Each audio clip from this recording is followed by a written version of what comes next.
El libro Emoción Violenta y Culpabilidad Disminuida, que se presenta mañana a las 19 horas junto a Dora Barrancos y Daniel Herbeta, realiza un abordaje crítico sobre la historia del sistema patriarcal en la figura de emoción violenta y derogación del infanticidio, al mismo tiempo que también efectúa un análisis desde la dogmática jurídico-penal de estos casos que constituyen supuestos de culpabilidad disminuida o de menor culpabilidad. La evolución de ambas figuras que son trabajadas en el libro fue por completo diferente. O sea, mientras que en el caso de la emoción violenta se abandonó todo rasgo correspondiente al paradigma patriarcal, la supresión del infanticidio en 1995 para los casos de las gestantes que dan muerte a sus hijos recién nacidos bajo la influencia del denominado estado puerperal, implicó una regresión al paradigma patriarcal más virulento.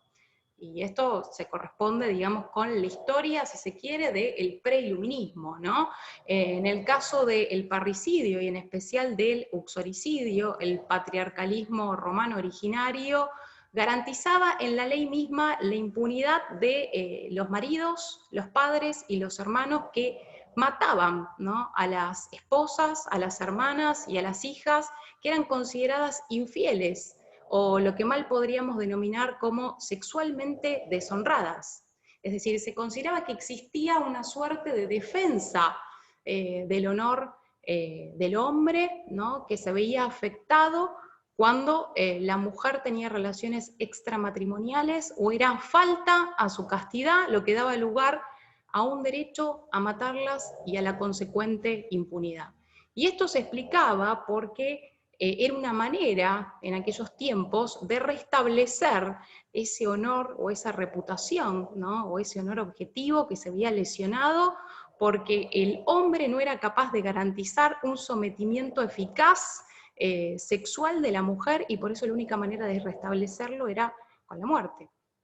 Y esto es importante destacar porque durante mucho tiempo, para justificar la figura de la emoción violenta como atenuante de los homicidios, se utilizó este argumento basado en la honra, basado en la defensa de la honra. Pero en nuestro caso fue en 1921 cuando se abandonó todo tipo de fundamentación basada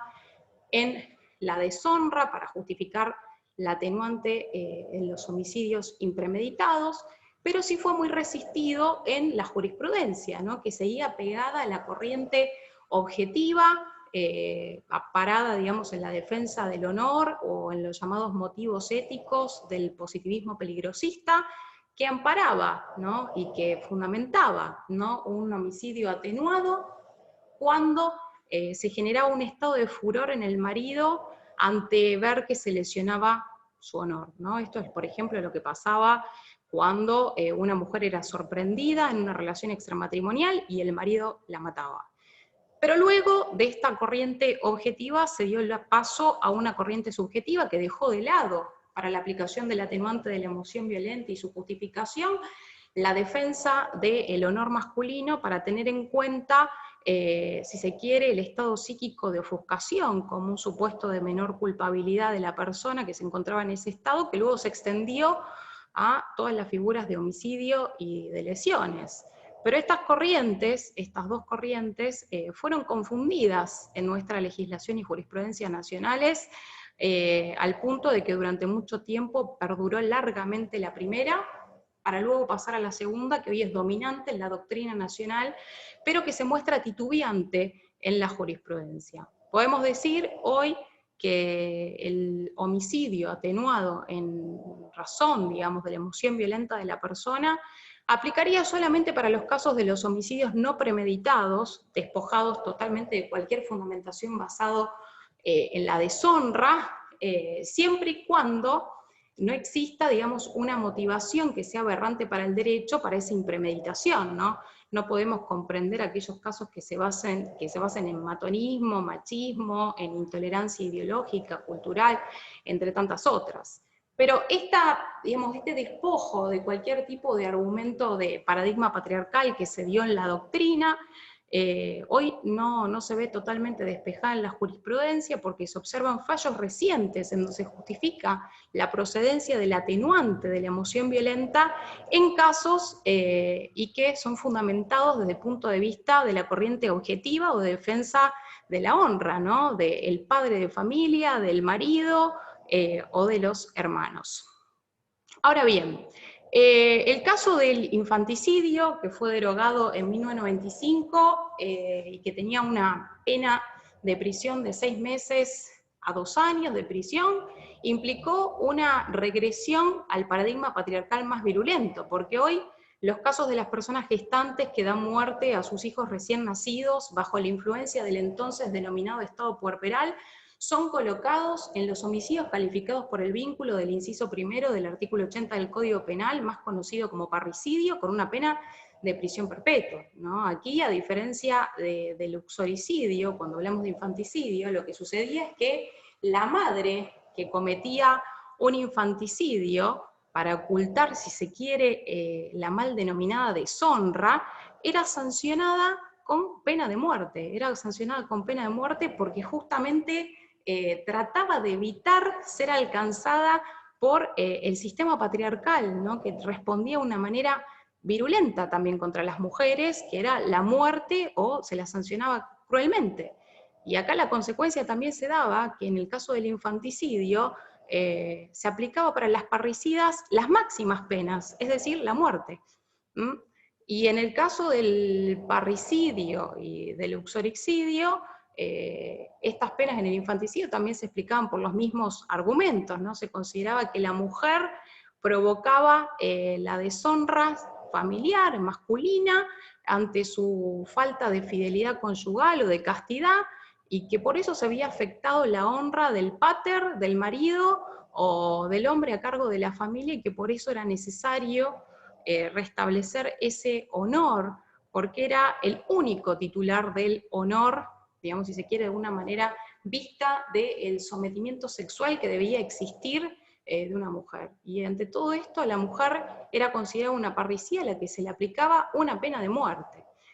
Esto, digamos, es lo que hace a la historia del derecho romano imperial o del preiluminismo, porque con el iluminismo comienza la etapa de atenuación, ¿no? Y en especial con Beccaria, en el siglo XIX, en nuestros códigos penales se reemplaza la pena de muerte por la de prisión, pero si bien con distintos argumentos. Uno de aquellos argumentos se relaciona con la corriente objetivista, según la cual la atenuante del infanticidio procedía justamente para evitar la deshonra de los maridos y la propia, digamos, de la mujer, con una tendencia a incluirla hacia los parientes, ¿no? A los padres, a los hermanos.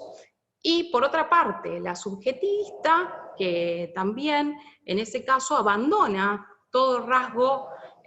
vinculado con la deshonra, para comprender a los casos del infanticidio con los supuestos de menor culpabilidad en base al denominado estado puerperal, que lógicamente lo que llevaba era excluir del atenuante a los parientes, porque la única que podía estar en esa situación era la persona gestante. En nuestro país, ambas corrientes, ambas posturas, fueron tomados por nuestra tradición codificadora nacional para elaborar el ahora derogado inciso segundo del artículo 81 del Código Penal, que exigía para la procedencia del atenuante del infanticidio tanto el elemento subjetivo de la honra de la mujer y una menor imputabilidad por vía del estado puerperal, como también para el caso de los parientes, que se exigía el elemento subjetivo de la honra junto a una menor culpabilidad por el estado de emoción violenta, ¿no? Se consideraba que en realidad lo que predominaba era esa necesidad de, si se quiere, defender la honra familiar, personal, la reputación, no como una valoración subjetiva de la mujer, sino la reputación frente a terceros, que digamos se veía afectada con la mal denominada deshonrosa conducta sexual de la mujer. Sin embargo, bueno, esto culminó cuando este camino tortuoso, ¿no?, de la justificación del infanticidio terminó con la derogación en 1995 y que colocó a nuestro país en una peor también situación desde el punto de vista jurídico, porque hoy digamos, las mujeres, las personas gestantes que incurren en infanticidio, que matan a sus hijos recién nacidos bajo la influencia del estado puerperal, son colocadas en la figura del parricidio del 80, inciso primero del Código Penal, o, digamos, que tiene una pena de prisión perpetua, o, digamos, pueden estar incursas en una pena correspondiente al homicidio simple de 8 a 25 años si median las circunstancias extraordinarias de atenuación del artículo 80. Y esto no se puede considerar que de alguna manera sea respetuoso de una proporcionalidad que debe existir al momento de aplicar una pena, porque cuando se excede la medida de la culpabilidad, la pena que se impone es totalmente desproporcionada. Y esto fue lo que ocurrió cuando la Corte Suprema de Justicia de la Nación confirmó la condena a Romina Tejerina a 14 años de prisión por resultar autora del homicidio calificado por el vínculo mediando las circunstancias extraordinarias de atenuación. Entonces, es la propia jurisprudencia de nuestros tribunales la que manifiesta la conveniencia de volver a introducir la figura de infanticidio a nuestra legislación penal para evitar soluciones que socaven el principio de proporcionalidad y que refuercen los rasgos discriminatorios y sexistas del poder punitivo y sobre todo también del poder judicial. Y en esta pretensión, obviamente es necesario despojar a la figura de toda fundamentación que responda a un paradigma patriarcal vinculado a la deshonra de la mujer, para solo incluirlo como un supuesto de menor culpabilidad, si bien bajo un concepto diferente al estado puerperal que tantas confusiones ha generado la doctrina, porque no se trata de una psicosis puerperal como confundían los positivistas, sino una especial situación en la que se encuentra la mujer, que es reconocida por toda la medicina legal y prudentemente racional. Y no se trata de una psicosis porque si no daría directamente lugar a una inimputabilidad y no a un atenuante.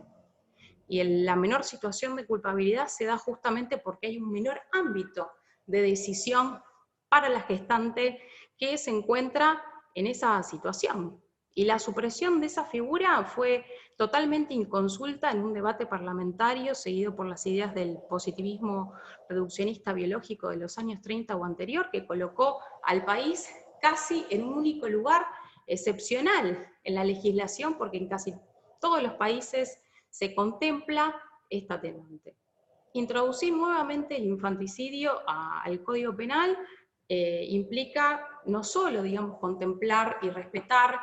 la proporcionalidad en cuanto al grado, ¿no?, de culpabilidad o reprochabilidad jurídica que se le puede hacer a la persona gestante en estas situaciones, sino también, digamos, dar una mejor respuesta judicial en las resoluciones judiciales que se adecúen a este principio y también para evitar, ¿no?, justamente una criminalización primaria que responda totalmente a un paradigma patriarcal, teniendo en cuenta que ya existe también una selectividad en lo que es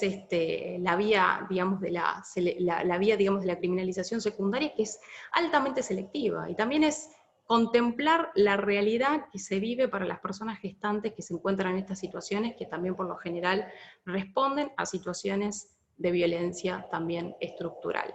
Así que bueno, todas estas situaciones que hoy cuento sucintamente se analizan detalladamente en el libro. Esperamos que les agrade y les sea de utilidad, y nos veremos mañana en la presentación del libro. Saludos a todas y a todos.